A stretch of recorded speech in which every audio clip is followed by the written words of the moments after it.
Hi guys, it's Dale with the insurance. Today we're talking about it's a time of the year that people get stressed. They kind of put it off until the very, very last day when everything is due. It's taxes, right?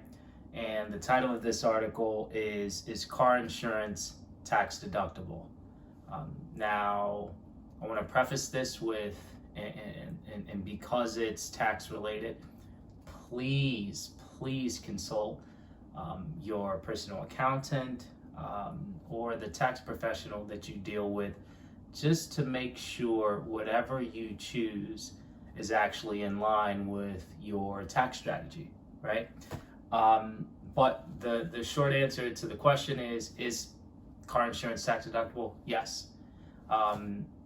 Nothing that deals with taxes is ever that easy, so there is a caveat to it, right? Car insurance is tax deductible when you use your car for business purposes, right?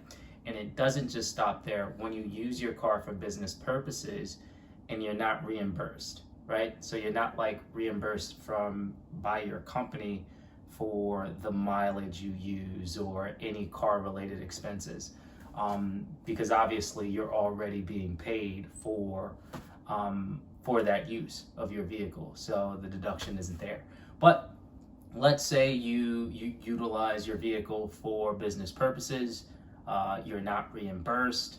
Yes, it is deductible. You then have a few options, right?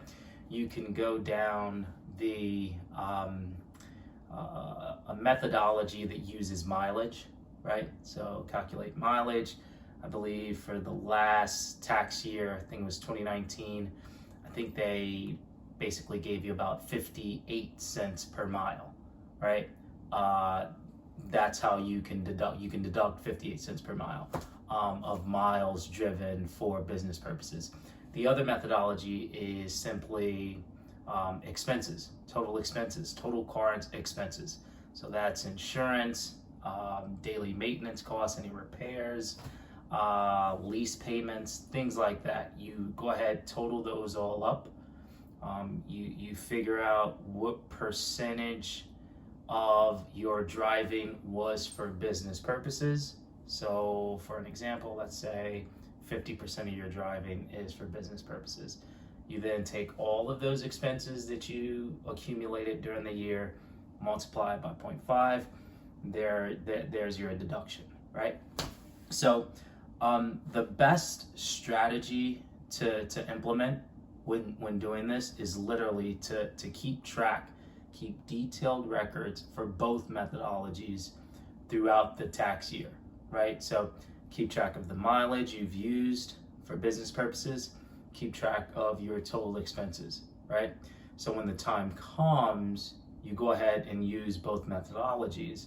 You calculate your deduction using the mileage, right? The mileage methodology, and then you calculate your presumable deduction using the total expense, right? Total auto related expenses. And then obviously whichever deduction affords you the highest amount, you take that one, right? So once again, if you fall into that category of using your vehicle for business purposes and you're not reimbursed, those are your options. Even if you do choose one of those options, once again, circle with your personal tax professional before actually doing it, just to make sure that it falls in line with your overall tax strategy. Okay? Thanks for dropping by, folks. We'll talk to you next week. Bye.